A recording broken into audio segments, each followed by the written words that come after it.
Kita meneruskan pengajian tafsir surat Al-Kahf, tajuk yang akan dikupas pada malam hari ini tentang adab kepada ilmu dan adab kepada orang yang berilmu.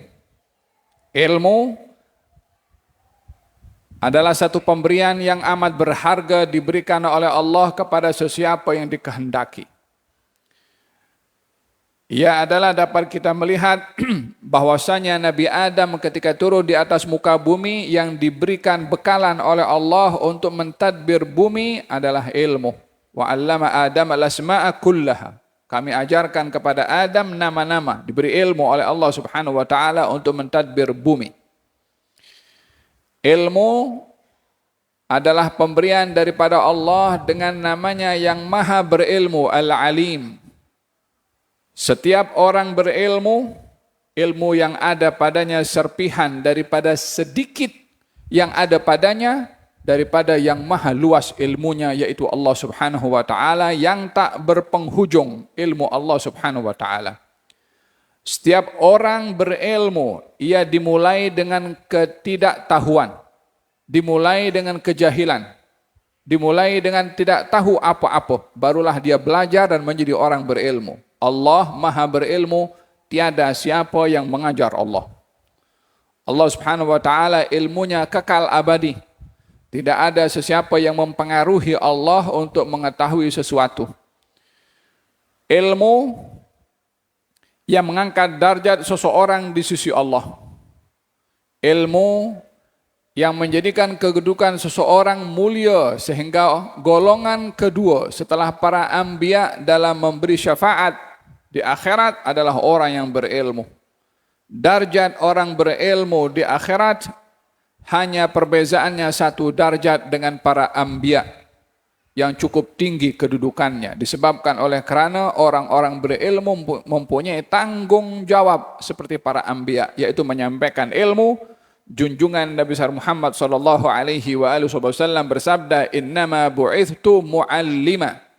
Sesungguhnya saya diutus oleh Allah sebagai cikgu, sebagai ustaz, sebagai pendakwah, sebagai penyampai ilmu. Namun, dalam ketinggian ilmu yang cukup tinggi di sisi Allah Subhanahu wa taala yang wajib disampaikan, tidak semua orang yang mendapat peluang untuk mendapatkan ilmu, atau tidak semua orang yang bersungguh-sungguh ketika mencari ilmu. Oleh sebab yang demikian, diperintahkan di dalam Al-Quranul Karim untuk kita belajar mencari ilmu. Diperintahkan oleh Rasulullah untuk kita pergi mencari ilmu. Dalam Al-Quranul Karim Allah berfirman, "Hal yastawil ladzina ya'lamuna wal ladzina la ya'lamun." Adakah sama kedudukan orang berilmu dan orang tidak berilmu? Tidak sama. Yarfa'illahu alladhina amanu minkum walladhina utul ilma darajat. Allah mengangkat orang-orang beriman darjatnya dan Allah mengangkat orang-orang berilmu darjatnya. Mungkin dalam keimanan ramai orang-orang beriman, tapi darjat orang beriman tidak sama. Orang beriman dan berilmu lebih tinggi darjatnya berbandingkan orang yang beriman tidak punya ilmu. Oleh sebab itu diasingkan oleh Allah dalam mengangkat darjat. Orang beriman diangkat darjatnya berbandingkan orang tidak beriman. Dan orang berilmu di kalangan orang beriman diangkat darjatnya lebih daripada orang beriman yang tidak berilmu. Dengan demikian ilmu mengangkat darjat seseorang di sisi Allah Subhanahu wa taala.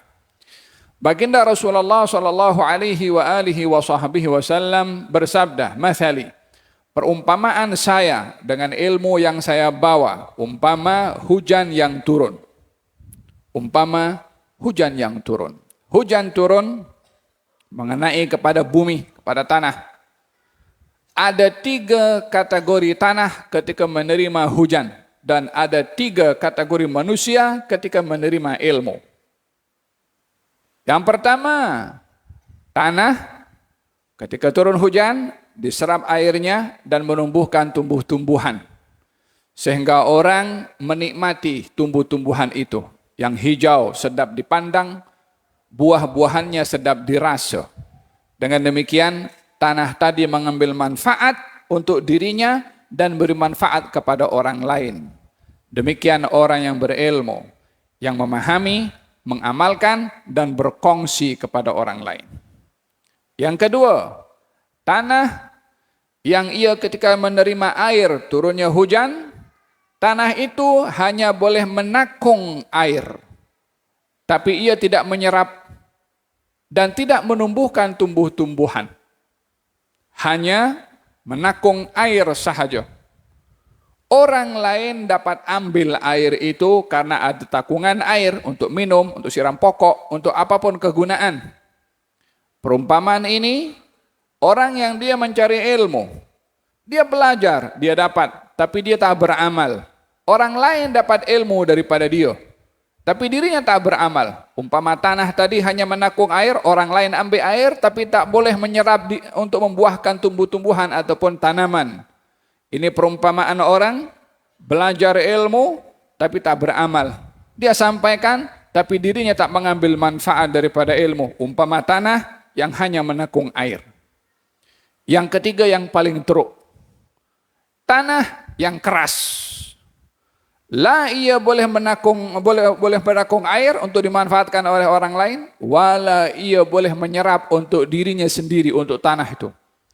Ini perumpamaan orang yang disampaikan ilmu, beramal tidak, menyampaikan kepada orang lain pun tidak.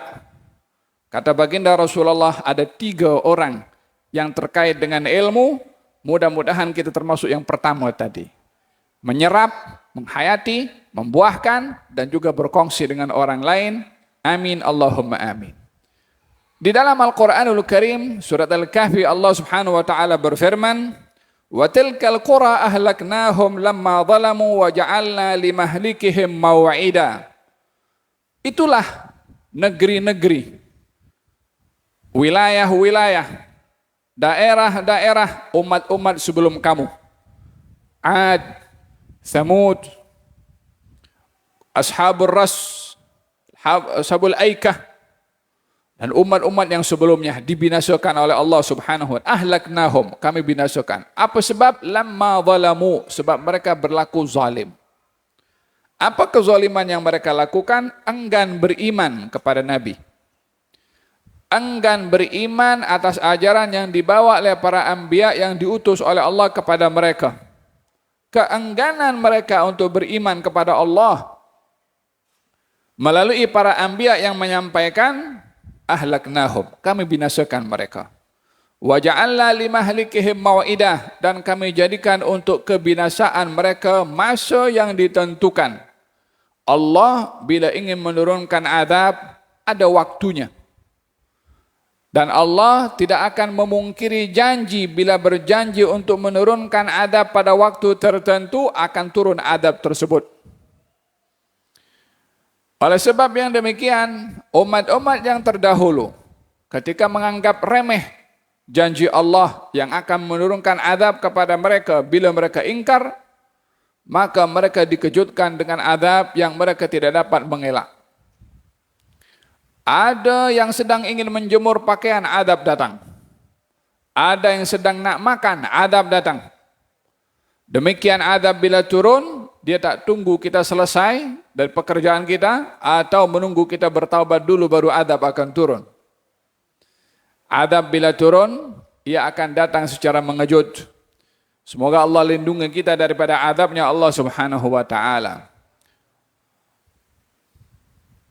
Di antara mereka yang diutus oleh Allah subhanahu wa ta'ala dengan membawa ilmu adalah Nabi Musa alaihissalam. Wa idh qala Musa li fatahu la abrahu hatta ablugha majma'al bahraini aw amdiya huquba. Ketika Nabi Musa berkata kepada fatahu, pembantunya, muridnya, ahli khidmatnya, Yusha bin Nun, la abrahu hatta ablugha majma'al bahrain. Saya akan terus berjalan. Saya akan mengharungi masa. Saya akan berkelana sehingga sampai ke Majma'ul Bahrain, nama satu kawasan yang tercantum, bertemu antara dua lautan. Au amdhiya huqubah, atau sehingga saya menghabiskan masa huqubah. Huqubah dalam bahasa Arab jamak atau plural daripada huqbah. Huqbah itu kiraan tahun 70, yakni kalau ditahunkan itu 70. Kalau qarnun itu 100. Kita kan kalau ada istilah sekarang jubli emas, jubli perak, kan? Jubli perak berapa? 25. Nah, kalau emas 50. Dalam bahasa Arab huqbah itu 70. Kalau qarnun itu 100 tahun. Kata Nabi Musa alaihissalam, saya akan menempuh perjalanan, akan berkelana untuk mencari guru, walaupun saya menghabiskan masa 210 tahun. Huqbah itu 70 tahun kan? Itu satu. Huqbatun 70 tahun. Kalau jamak kali 3. Nah, 70 kali 3, 70, 140, 210 tahun. Kalaupun saya menghabiskan masa perjalanan 210 tahun untuk cari cikgu, untuk cari ustadz, untuk cari guru, saya akan tempuh perjalanan itu, masa mencarinya 200. Itu minimum ya, minimum. Ini diungkapkan dalam bentuk mubalaghah, ingin memberitahukan betapa pentingnya pengorbanan untuk mencari guru. Ayat ini turun kepada Nabi Musa alaihissalam. Nabi Musa berkhutbah. Ini sebab nuzul, sebab turunnya ayat. Nabi Musa berkhutbah. Saat Nabi Musa berkhutbah, selesai daripada khutbah, ditanya oleh anak muridnya, wahai Nabi Allah, adakah yang lebih berilmu daripada engkau? Ada tak orang yang lebih alim daripada engkau? Kata Nabi Musa mengatakan, tidak ada. Nabi Musa menjawab tidak ada disebabkan beliau Nabi, beliau Rasul, beliau juga ulul azmi. Tak ada orang yang lebih mulia, yang lebih banyak ilmunya lebih daripada Nabi. Nabi itu tidak akan mungkin dijadikan Nabi kecuali dia punya ilmu yang diajar langsung oleh Allah Subhanahu wa taala. Nabi Musa atas kapasiti mengetahui dirinya sebagai Nabi dan Rasul, dan itu adalah lantikan daripada Allah Subhanahu wa taala. Ini Nabi dan Rasul adalah lantikan dari Allah ya. Bukan kita boleh lantik diri kita sendiri, aku nak jadi Nabi. Nak jadi wali boleh. Usaha, beramal, boleh jadi wali. Tapi jadi Nabi tak boleh. Nah, jangan pula ada Nabi dekat Pahang. Paham dong? Ada ketentuan yang ditentukan oleh Allah Subhanahu wa taala untuk memilih daripada sekian hambanya untuk dipilih oleh Allah menjadi nabi. Nabi Yakub ada anak 12. Yang dipilih bukan anak pertama kedua, anak yang kedua daripada bawah. Nabi Yusuf alaihissalam. Kenapa bukan yang di atas Yehuda ke wala? Allah Subhanahu wa taala berkehendak, tak ada siapa boleh atur Allah untuk melantik sesiapa jadi nabi. Walihada Nabi Musa alaihissalam ketika ditanya adakah orang lebih berilmu daripada engkau, kata Nabi Musa tidak ada, berdasarkan dirinya sebagai nabi. Ditegur oleh Allah Subhanahu wa taala. Tak sepatutnya menjawab tak ada yang lebih alim daripada engkau. Wa fawqa kulli dhi ilmin alim, di atas sesiapa yang mengetahui ada yang lebih mengetahui. At least paling tidak kita kalau tak boleh bandingkan dengan manusia ini, pastinya tak ada siapa membandingkan dirinya dengan Allah Subhanahu wa taala. Sepatutnya kalau ditanya adakah orang lebih alim daripada engkau, Allah Subhanahu wa taala yang Maha mengetahui. Sebagai adab kepada ilmu untuk tidak mengeksploitasi ilmu hanya kepada dirinya. Aku je yang alim, yang lain tak alim. Oh. Faham dong? Maka dengan jawaban Nabi Musa yang mengatakan bahwa dirinya adalah yang lebih berilmu daripada yang lainnya, dinasihat oleh Allah, ditegur oleh Allah supaya mengambil ibrah dan tawadhu ketika mempunyai ilmu. Kata orang dulu, orang itu semakin bertambah ilmunya umpama dahan pokok yang dia berbuah-buah-buahan. Semakin besar buah-buahan itu, semakin tunduklah itu dahan. Orang yang berilmu itu semakin bertambah ilmunya, semakin tawadhu, bukan angkat kepala, tunjuk dada. Aku berilmu, cium tangan. Tak ada tawadhu, sombong, menganggap diri lebih alim daripada yang lain. Yang akan menjatuhkan kedudukan yang tinggi pada orang berilmu di sisi Allah adalah sombong dengan ilmu. Bila menganggap dirinya lebih pandai daripada orang lain atau memperlekehkan kepada orang yang tidak alim seperti dia. Ini penyakit yang berbahaya kepada orang yang diberi ilmu kalau dia sombong. Di dalam Al-Quranul Karim, Allah mempermisalkan orang yang diberi ilmu. Lalu dia tidak menghayati ilmunya, sombong dengan ilmunya. Diberikan perumpamaan upama seekor anjing. Yang kalau dia dibawa, mengeluarkan lidah, kalau dibiarkan pun juga demikian. Wal'iyadu billah. Maka Nabi Musa alaihissalam dinasihat oleh Allah subhanahu wa ta'ala supaya bertawadhu. Kata Allah subhanahu wa ta'ala, ada orang yang lebih berilmu daripada engkau. Ada orang yang punya ilmu yang engkau tak punya. Jadi dimaksudkan adalah Khidir alaihissalam. Maka Nabi Musa ketika diberitahu oleh Allah adanya orang yang lebih berilmu daripada beliau, maka Nabi Musa mengatakan, la abrahu hatta ablugha majma'al bahraini au amdhiya huquba. Saya akan cari itu. Saya akan jumpa dia. Saya akan berkelana sampai saya jumpa dengan dia walaupun menghabiskan masa hukubah, yakni lebih kurang paling tidak 210 tahun, atau dengan kata lain, sepanjang mana umur diberi oleh Allah, saya akan gunakan cari guru untuk saya belajar. Demikian sabab nuzul ayat ini, ibrah yang perlu kita ambil di sini. Yang pertama, jangan sombong dengan ilmu yang diberi oleh Allah. Yang kedua, hargai ilmu. Dengan bertambahnya ilmu, semakin kita merendah. Yang ketiga, tidak merasa rendah bila kita ingin belajar daripada orang lain. Walaupun kita ada PhD, walaupun kita profesor, walaupun kita sudah diberi gelaran tertentu dalam pendidikan, tetap kita berusaha untuk mencari ilmu daripada sesiapa yang memiliki kelebihan ilmu. Jika Nabi Musa seorang Nabi dan Rasul serta ulul azmi yang diberi macam-macam ilmu oleh Allah masih ingin belajar dan tidak merasa rendah untuk belajar daripada Nabi Khidir yang tidak lebih mulia daripada Nabi Musa. Nabi Musa lebih mulia daripada Nabi Khidir. Tapi kenapa dia pergi duk cari itu Nabi Khidir? Karena Khidir ada ilmu yang tak ada pada Nabi Musa. Maka duduk belajar, pergi cari.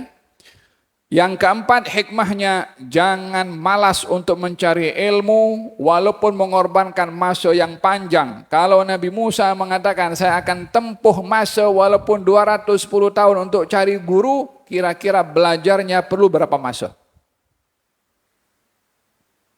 Faham tom? Hada kemuliaan ilmu.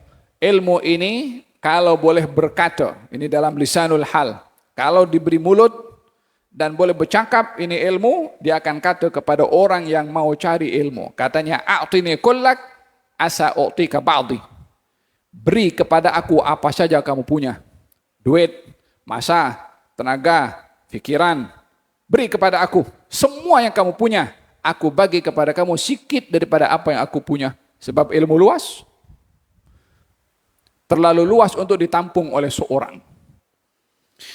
Demikian sebab nuzul ayat ini kepada Nabi, atas khutbah yang disampaikan oleh Nabi Musa. Diberitahu oleh Allah ada hambaku yang ia berada di tempat Majma'ul Bahrain, pertemuan antara dua lautan, Bahrul Qulzum dan dekat Jordan situ.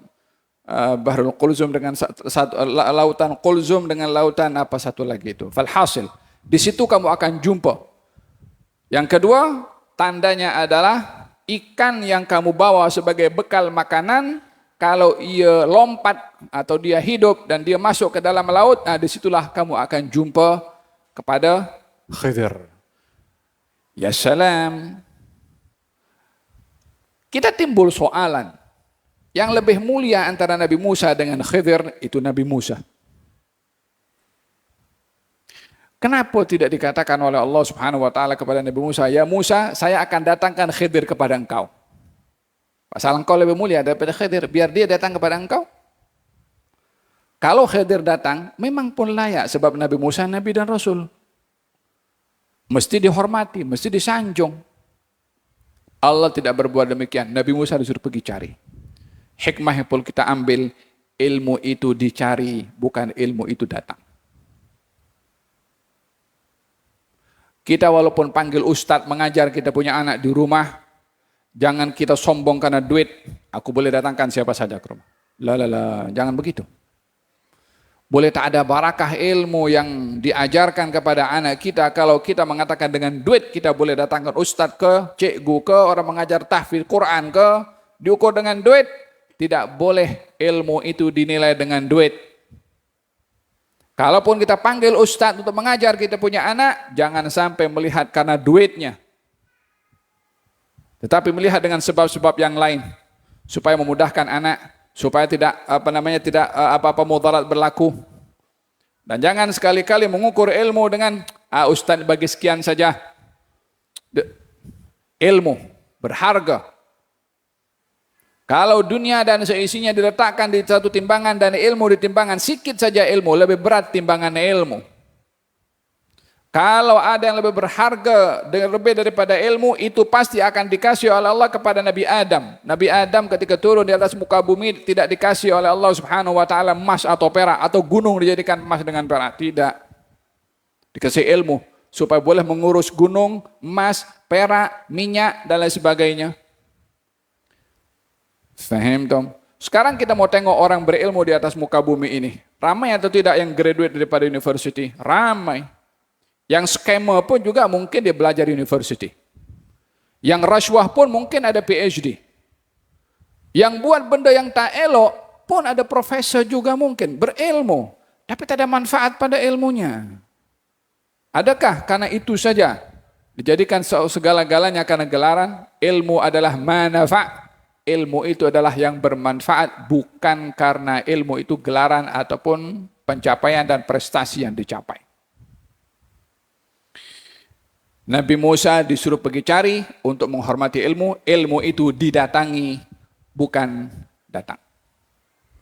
Kalau ada Imam Al-Bukhari dipanggil oleh orang yang berkuasa di zamannya, saya minta kamu datang ke rumah saya untuk mengajarkan anak-anak saya hadis. Katanya ilmu itu yu'tah. Ilmu itu didatangi bukan datang. Anak kamu sudah datang ke tempat aku.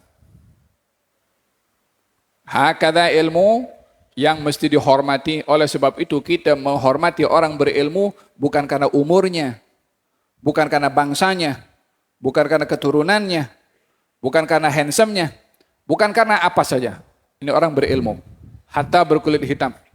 Ini orang berilmu, hatta umurnya masih muda, dihormati karena ilmunya. Demikian yang berlaku di antara sahabat Nabi SAW.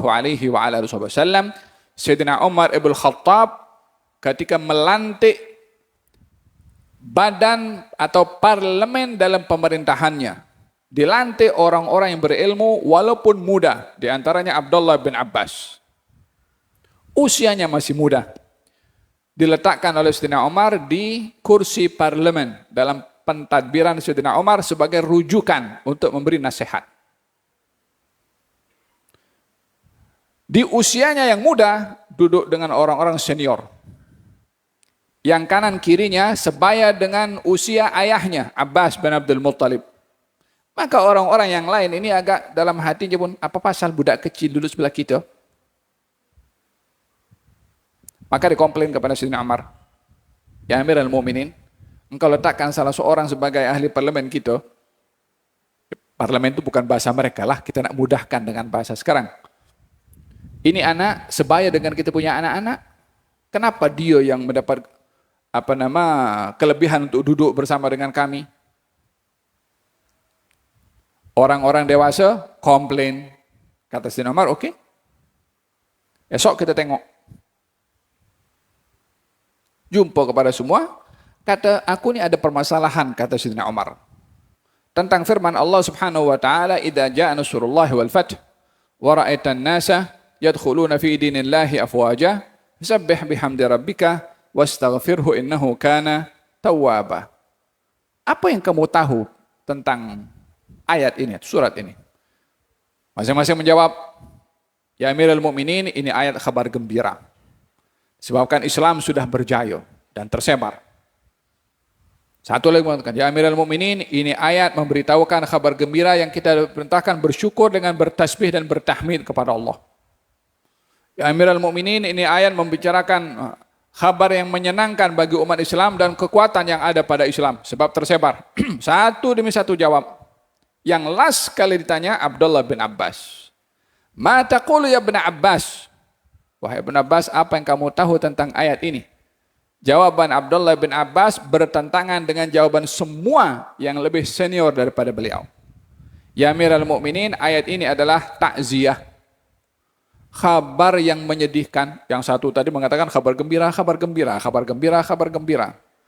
Memang secara zahirnya ayat itu memberikan kabar gembira sebab kemenangan, kejayaan, Islam sudah tersebar, ramai pengikutnya. Siapa tak gembira dengan kabar itu? Tapi ayat Al-Quran ini tidak hanya difahami yang tersurat atau yang tersirat, tapi yang di dalamnya lagi. Yang tersirat juga kena difahami.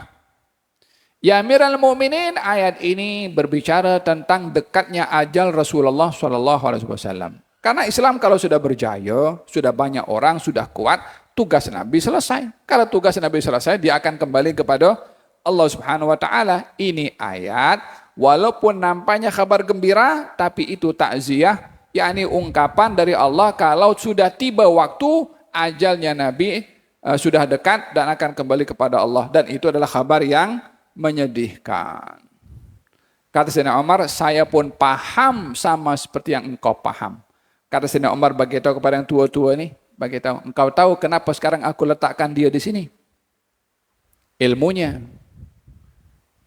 Dan ilmu ini mengangkat darjat seseorang hatta dia muda. Karena orang akan diangkat darjatnya dengan ilmu. Benar, orang dimuliakan karena usianya juga. Jangan pula anak muda karena berilmu merendahkan orang lebih tua. Tak boleh. Anda dihormati karena ilmunya, yang lain dihormati karena umurnya. Masing-masing diajarkan untuk dihargai sesuai dengan bimbingan syarak. Naam.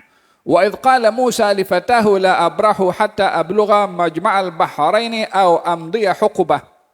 Maka berjalan. Yang ketiga, hikmah yang ketiga. Kenapa Allah Subhanahu wa taala suruh Nabi Musa pergi cari itu guru belajar? Kenapa tidak di copy paste saja macam kita punya zaman sekarang ini kan? Yang bagi ilmu kepada Nabi Khidir itu Allah Subhanahu wa taala. Apa tak boleh Allah terus bagi saja ilmu yang sama kepada Nabi Musa, tak payah belajar kalau dia nabi dan juga rasul? Boleh atau tidak? Boleh. Siapa menghalang Allah untuk berbuat demikian? Tapi diperintahkan untuk pergi cari supaya kita ada al-badal, ada pengorbanan dalam kita mendapatkan ilmu. Berkorban bukan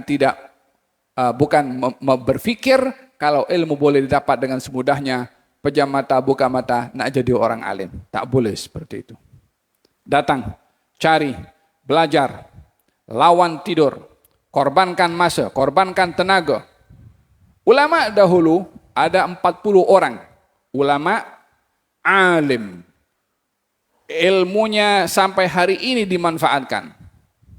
Meninggal dalam usia yang cukup muda, belum 50 tahun. Di antaranya Imam Nawawi. Tidak berkahwin.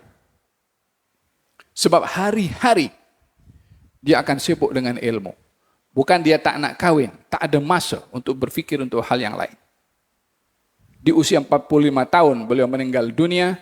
Sampai hari ini kitab askarnya kita baca Imam Nawawi yang susun. Riyadhus Shalihin yang masyhur kita di Nusantara ini yang susun adalah Imam Nawawi. Kitab Majmu' Fiqh Madhab Syafi'i yang susun adalah beliau. Berapa banyak tulisan beliau yang hingga hari ini dimanfaatkan oleh ramai manusia. Betapa banyaknya ganjaran yang didapat oleh Imam Nawawi di alam barzakhnya. Oh, orang itu boleh jadi umurnya 40 ke, 45 ke, 50 ke, tapi hakikat umurnya 1000 tahun. Sebab ilmunya bermanfaat. Coba kita sekarang hari ini sudah berapa tahun daripada wafatnya Imam Nawawi. Kita Riyadhus Shalihin dibaca di mana-mana, termasuk di kita yang kita baca kitab hadis itu ringkasan Riyadhus Shalihin. Imam Nawawi sudah di alam barzakh, dia serono apa yang kita baca dapat pahala, dia pun dapat juga. Ini baru dekat Pahang, baru dekat Masjid Umar bin Khattab, belum lagi masjid-masjid yang lain. Oleh sebab itu orang akan panjang umur walaupun sudah wafat bila mewariskan ilmu. Imma tulisannya, wa imma muridnya, wa imma anaknya yang dihantarkan untuk belajar berilmu, orang tuanya walaupun sudah meninggal dunia, tetap seakan-akan beramal karena dapat pahala daripada amalan anaknya. Atau muridnya, atau kitabnya yang dimanfaatkan. Falamma balagha majma'a bainihima nasiya hutahuma fattakhadha sabilahu fil bahri saraba. Ketika keduanya berjalan, Nabi Musa dan Yusha bin Nun sampai ke Majma'ul Bahrain. Nasiya hutahuma, keduanya lupa akan ikan yang dibawa. Fattakhadha sabilahu fil bahri saraba, dan ikan itu melompat ke dalam lautan membuat saraba. Sarab umpama terowong. Nabi Musa berjalan dengan Nabi Khidir, Nabi Musa berjalan dengan Yusha bin Nun membawa bekal. Apa bekalannya? Ikan. Ikan itu sudah diberi rempah-rempah, samakun mumallah katanya. Ikannya sudah ada rempahnya, sudah ada garamnya. Tinggal bismillah saja. Ikan itu boleh hidup, lompat, masuk ke dalam laut, dengan membuat terowong untuk masuk ke dalam laut. Itu disaksikan oleh Yusha bin Nun sementara Nabi Musa sedang rehat tidur. Yusha bin Nun tengok ikan lompat. Ikan sudah mati. Macam mana boleh hidup? Wah, ikan itu kan kalau boleh berenang, bisa dalam laut. Ini masuk dalam pasir, dia buat terowong. Macam mana boleh masuk dalam pasir? Kun fayakunnya Allah, siapa boleh kacau? Bila Allah ingin berbuat dengan cara yang dikehendaki oleh Allah, siapa boleh atur Allah? Ya Allah, patut jangan kau buat demikian. Siapa kita nak atur dia? Dia Tuhan, kita makhluk. Bukankah di dalam Al-Quranul Karim Allah Subhanahu wa taala ceritakan tentang Nabi Isa alaihissalam, wa rasulan ila bani Israel. Nabi Isa rasul daripada kalangan Bani Israel. Anni qad ji'tukum bi ayah. Saya diberi oleh Allah ayah, tanda-tanda kebesaran. Anni akhluqu lakum kahay'atit thair fa anfukhu fihi fayakunu thairan bi idznillah. Nabi Isa ambil tanah. Tanah itu dibasahi dengan air.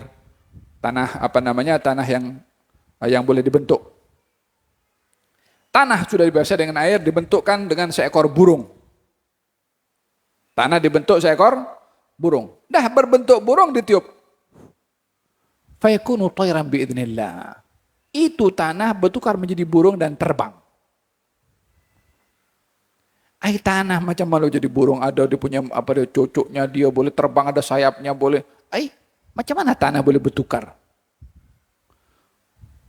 Kun fayakunnya Allah Subhanahu wa taala. Jika Allah boleh Subhanahu wa taala mentakdirkan Nabi Isa untuk buat tanah menjadi burung, apa susahnya bagi Allah Subhanahu wa taala untuk menjadikan ikan yang sudah ada rempahnya, sudah tinggal dimakan, boleh hidup, masuk dengan innama amruhu idza arada syai'an an yaqula lahu kun fayakun. Allah Subhanahu wa taala ketika diminta oleh umatnya Nabi Saleh kepada Nabi Saleh untuk ada ayat atau mukjizah, Allah keluarkan onta daripada batu. Macam mana onta boleh keluar daripada batu? Bukan saya cakap. Allah Subhanahu wa taala. bercerita tentang unta Nabi Saleh alaihi salam. Tidak ada perkara yang mustahil bagi Allah Subhanahu wa taala, hanya kita perlu bergantung mutlak dengan Allah karena Dia yang Maha berkuasa, yang perbuatannya tidak tertakluk kepada apa-apa. Kita punya perbuatan, ya, kita mau sehat, kita pergi dokter. Kita tak boleh kata, wahai sakit, kun fayakun, kau kena hilang. Mana boleh? Dia aja yang boleh berbuat. Subhanahu wa ta'ala. Kita berubat, mohon sehat dari Allah Subhanahu wa ta'ala. Kita mau cari rezeki, boleh kita bagi tahu, hai perut, kenyanglah kamu tanpa makan. Mana boleh? Kena makan. Asbab, Allah tidak perlu sebab. Allah Maha Kuasa untuk berbuat tanpa ada sesiapa yang mengatur, Allah Subhanahu wa taala. Ketika ikan itu melompat dan masuk ke dalam laut disaksikan oleh Yusha bin Nun, Nabi Musa ketika bangun daripada tidur lupa tidak diberitahu oleh Yusha apa yang berlaku. Falamma jawaza qala li fatahu atina ghada'ana laqad laqina min safarina hadha nasaba. Bangun daripada tidur, kata Nabi Musa, jom kita sambung perjalanan. Kata Nabi Khidir, jom kita berjalan. Sudah beberapa langkah dan jauh berjalan, Nabi Musa rasa lapar. Dia berkata kepada Yusha bin Nun, ikan yang kita bawa yang sudah bagi rempah itu mana? Jom kita makan siang. Atina ghada'ana. Berikan kepada kita, atau jom kita makan siang. Lupa kalau ikan sudah masuk dalam laut. Makan siang tiada. Laqad laqina min safarina hadha nasaba. Kita dah letih ni, jauh kita jalan ni. Dah susah. Dah lapar. Barulah Yusha bin Nun ingat. Qala ara'aita id awayna ila as-sakhrati fa inni nasitul huta wa ma ansanihu illa syaitan an adhkurah wattakhadha sabilahu fil bahri ajaba.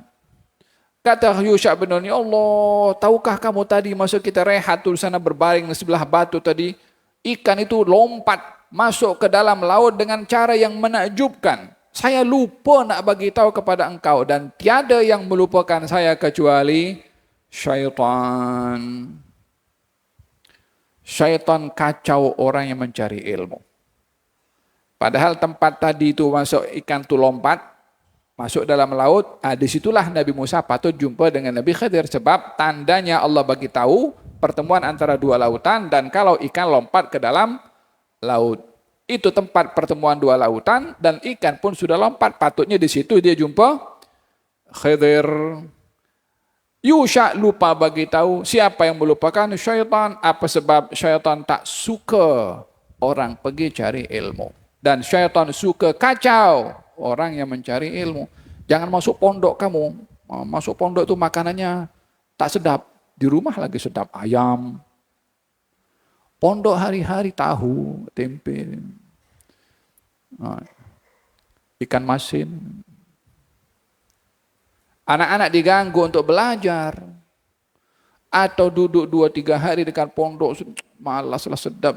Di rumah ada TV, boleh tidur bila-bila masa, boleh bangun bila-bila masa. Di pondok kena bangunkan pagi, dia mengeluh kepada ayahnya. Ayah pula penuhi, anakku sayanglah. Kasih keluar pondok. Rugi Anda. Kenapa didengar itu kata-kata syaitan yang membisikkan ke telinga anak Anda dan juga kepada Anda juga? Biar dia belajar. Ilmu yang dicari. Bukan mudah orang dapatkan ilmu. Bukan orang hari ini berhasrat nak jadi orang berilmu, esok nak naik mimbar, nak khutbah. Mana boleh hari ini insaf, esok kena ceramah. Berharga ini ilmu. Wa ma ansanihu illa syaitan adhkurah. Syaitan kacau saya sehingga Nabi Musa dan Nabi Khidir sudah lepas jalan jauh, telajak, terpaksa patah balik. Bila patah balik? Setelah dia lapar, ingin makan, barulah sadar kalau makanan ikan yang dibawa itu sudah lompat dan itu yang menjadi tanda pertemuan Nabi Musa dengan Nabi Khidir. Jadi bila mencari ilmu jangan putus asa. Bila mencari ilmu jangan merasa ingin senang dan selesa. Akhi, lan tanalal ilma illa bisittatin, kata Imam Syafi'i yang berjaya dalam ilmu. Engkau tak akan mungkin dapat ilmu, wahai saudaraku, kecuali dengan 6 perkara. Sa'umbika an tafsiliha bibayanin, saya akan beritahu kepada kamu supaya kamu boleh jadikan panduan. Dzakaun, cerdas. Hirsun, semangat. Wajtihadun, rajin. Wabulghatun, kemudahan yang kamu boleh persiapkan. Duit, buku, kitab, transport. Wa irsyadu ustadzin, petunjuk guru. Wa tuli zaman, dan masa yang panjang untuk kamu cari ilmu. Itu kunci kejayaan orang cari ilmu. Mesti ada petunjuk daripada ustadz, bukan daripada Google, bukan daripada fatwa yang kita boleh dapat daripada internet. Kita punya anak muda sekarang kalau mencari ilmu, di mana dia akan cari? Syekh Google. Apalagi sekarang ada ChatGPT. Ya kan? Banyak orang belajar kat university wala di mana buat assignment. Susah-susah. Letakkan tajuk saja, masuk ChatGPT, keluar artikel tu penuh. Ambil copy, paste, fotokopi, serahkan kepada guru. Ini kajian saya. Kajian GPT. Bagaimana orang seperti ini akan diberi amanah ilmu kalau dia menduduki tempat-tempat yang memerlukan kepada orang yang mahir dalam ilmu, kalau cara mencari ilmunya dengan mencuri informasi. Rajin tidak, baca tidak. Mungkin baca Quran pun silap.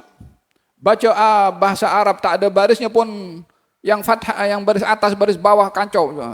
Macam mana nak jadi orang alim? Macam mana nak menyampaikan tafsirul Quran kalau dia tak paham semua itu? Ini ilmu berharga, mahal. Dikatakan oleh pepatah, zallatul alim, zallatul alam. Kalau orang alim tergelincir, salah. Yang tergelincir bukan dia seorang, tapi orang pun akan tergelincir juga. Sebab orang ikut orang alim. Fahimtum? Qala araita idza wa'ina ila sakhrati fa inni nasitul huta wa ma ansanihu ila syaitan wa nadhkurah wattakhadha sabilahu fil bahri ajaba. Qala dzalika ma kunna nabgh. Ya Yusha bin Nun, kenapa engkau tak begitu daripada awal setelah kita tempuh jauh, telajak jauh ni? Tempat tu yang kita akan jumpa, yang Allah suruh kita nak jumpa. Di tempat ikan tu kita lompat, kenapa engkau tak bagi tahu? Dari kama kunna nabghi, tempat itu yang kita memang cari. Fartadda ala atharihima qasasa, patah balik mengikut jalan yang sama. Dia pasal berjalan ada bekas tapak kaki tepi laut. Ikut bekas tapak kaki itu patah balik supaya tak silap jalan, karena dia rehat tadi di sana. Nah, patah balik ke sana ikut jalan yang sama. Fartadda ala atharihima qasasa fawajada 'abdan min ibadina atainahu rahmatan min indina wa 'allamnahu min ladunna ilma. Masa patah balik ke tempat semula dia rehat, terjumpa siapa? Abdan min ibadina, hamba daripada hamba-hamba aku, hamba-hamba Allah Subhanahu wa taala. Siapa yang dimaksudkan? Khidir.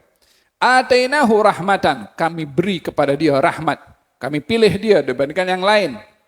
Wa 'allamnahu, dan kami ajarkan kepada dia ilmu. Kita diajarkan dalam ayat ini, kalau ingin belajar, pastikan orang yang kita nak ambil ilmunya, dia betul belajar juga. Bukan ustadz instan. Tahu ustadz instan? Yang tak belajar. Hari ini, dia mungkin orang yang banyak followers. Kemudian insaf. Kemudian pakai songkok. Esok dijemput ceramah untuk menyampaikan tafsirul Quran. Baru semalam. Mahal ilmu ini. Bila nak sampaikan, pastikan ini orang belajar di mana. Gurunya siapa? Jangan sekali-kali mencari ilmu yang kita tak tahu. Dia tuh belajar kat mana. Jangan jemput orang untuk mengajar sebelum kita tahu ini orang belajar dengan siapa. Ini Allah ketika ingin suruh Nabi Musa belajar kepada Nabi Khidir, Allah bagi tahu, aku ajar dia ilmu. Ini orang ada ilmunya, aku yang ajar. Jadi pastikan juga dengan siapa kita mengambil ilmu. Kata Imam Ibnu Sirin mengatakan inna hadzal ilma dinun fanzuru amman ta'khuduna dinakum. Ini ilmu adalah agama kamu. Pastikan kamu daripada siapa kamu mengambil ilmu. Pastinya untuk zaman ini jangan sekali-kali mengambil ilmu daripada ChatGPT atau daripada internet. Datang majelis Umar bin Khattab, Masjid Umar bin Khattab, datang masjid-masjid yang ada majelis-majelis ilmu, bersimpuh di kaki ulama yang mengajarkan ilmu yang bermanfaat, ilmu yang menanamkan kita rasa takut pada Allah.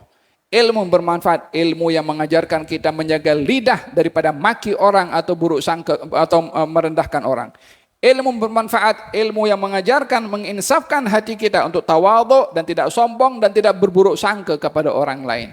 Itu ilmu bermanfaat. Adapun ilmu yang kita belajar keluar daripada majelis ilmu maki orang, ini bukan ilmu bermanfaat. Ini mudarat, disebabkan oleh karena menanamkan kebencian kepada orang lain. Fawajada 'abdan min ibadina atainahu rahmatan min indina wa 'allamnahu min ladunna ilma. Kami ajarkan kepada dia ilmu. Qala lahu Musa. Ini adab kepada orang yang berilmu.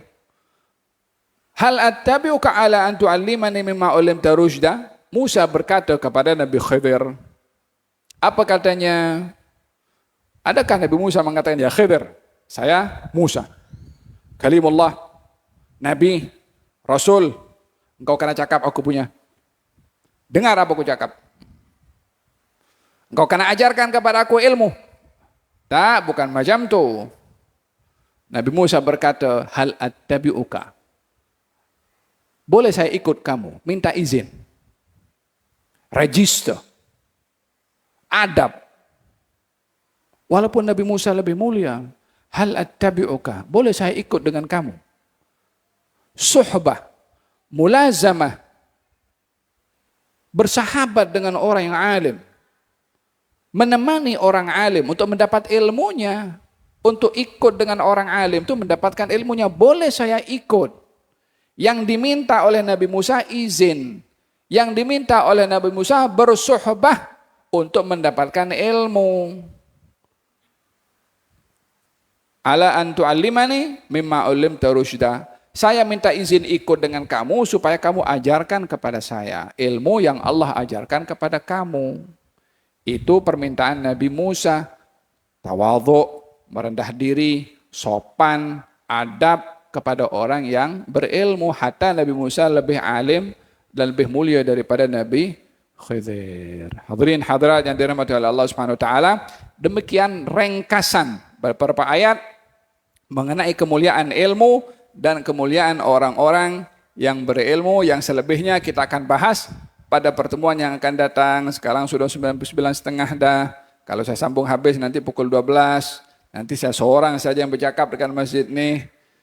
Jadi supaya sebelum saya ditinggalkan, baik saya tinggalkan dulu supaya kita dapat bertemu di masa yang akan datang, insya-Allah, bila diberi sehat dan panjang umur, insya-Allah. Intinya kita berbahas tentang kemuliaan ilmu dan kemuliaan orang-orang yang berilmu. Kita bangkit daripada sini, punya semangat untuk kita mencari ilmu, menghormati ilmu dan menghormati orang-orang berilmu dan mendidik anak-anak kita supaya menjadi orang yang berilmu. Amin, Allahumma amin. Mudah-mudahan Allah SWT berkati majelis kita hari ini. Mudah-mudahan berikan sehat wal afiah. Dan mudah-mudahan Allah SWT berkati kita di penghujung bulan Rajab sampai kepada bulan Sya'ban. Disampaikan oleh Allah ke bulan Ramadan dalam keadaan sehat wal afiah.